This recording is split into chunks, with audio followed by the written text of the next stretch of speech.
দরুন তারা বোঝে। তুই ভুলে যাস না, বাবা এই রান্নাঘরটা আমার হাতে তুলে দিয়েছেন। আমি এর ঐতিহ্য এবং রেসিপি রক্ষা করব।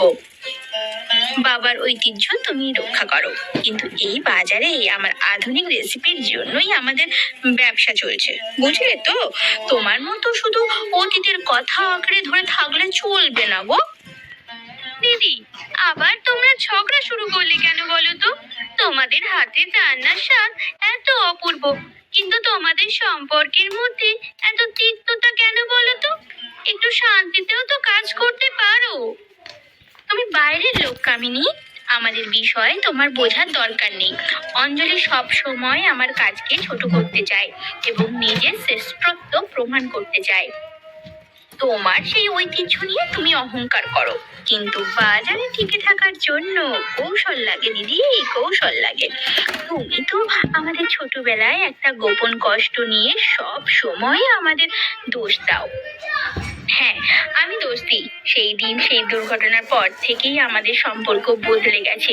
তুই সব সময় আমাকে আমার দায়িত্ব মনে করিয়ে দিস। তুমি তো সব সময় সেই দিনটার কথা মনে করিয়ে দিয়ে আমাকে দূরে সরিয়ে দাও। আমার তো শহরের মতো নতুন জীবন চাওয়ার অধিকার আছে, বলো?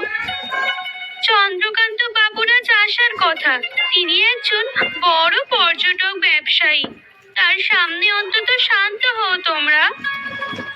চন্দ্রকান্ত বাবু আসুক বা যেই আসুক, বাবার এই রান্নাঘরের রেসিপি বা জমি আমি হাতছাড়া হতে দেব না। তুমি ঐতিহ্য নিয়ে পড়ে থাকো, আমি বরং চন্দ্রকান্তের সাথে কথা বলবো। তার কাছে আমার জন্য দারুণ একটা সুযোগ আছে।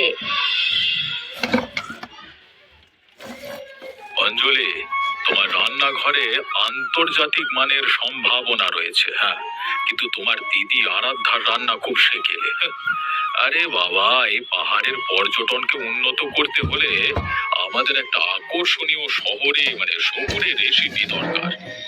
আমি আপনার সঙ্গে একমত চন্দ্রকান্ত বাবু। আমার নিজের কিছু শহরে ডিশের চমৎকার ধারণা আছে, কিন্তু আরাধ্যা দিদি পাহাড়ের ঐতিহ্য নিয়ে খুব কঠোর। তার সেই মূল্যবান বনজ ঔষধি মিশ্রিত রেসিপিগুলো কাউকে জানতে দেন না। আমরা তো শুনেছি আপনার দিদির সেই ঐতিহ্যবাহী রেসিপিগুলোই নাকি পাহাড়ের সবচেয়ে বড় সম্পদ।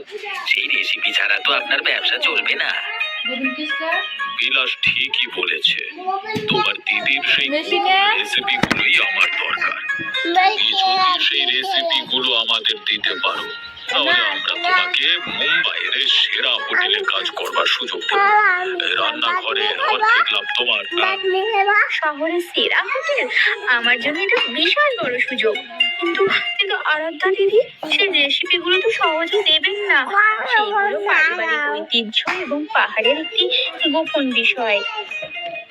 পারিবারিক ঐতিহ্য নাকি তোমার দিদির তোমার উপর কর্তৃত্ব ধরে রাখবার কৌশল?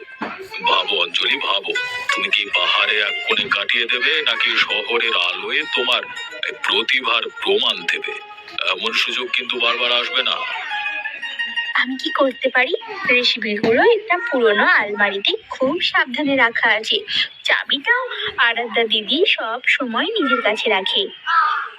তুমি বুদ্ধি কাটাও, হয় তোমার দিদিকে বোঝাও, না হয় তুমি নিজেই একটা ব্যবস্থা করো। আমরা তোমার সব রকম সাহায্য করব।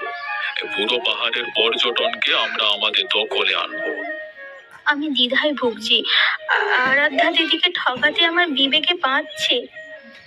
ঠকানো নয় অঞ্জলি, এটা তোমার প্রাপ্য অধিকার আদায়। তুমি যদি রাজি না হও, তবে আমরা অন্যভাবে রেসিপিগুলো নিয়ে নেবো, তখন কিন্তু তুমি কিছুই পাবে না। ঠিক আছে, আমি দেখছি কি করা যায়।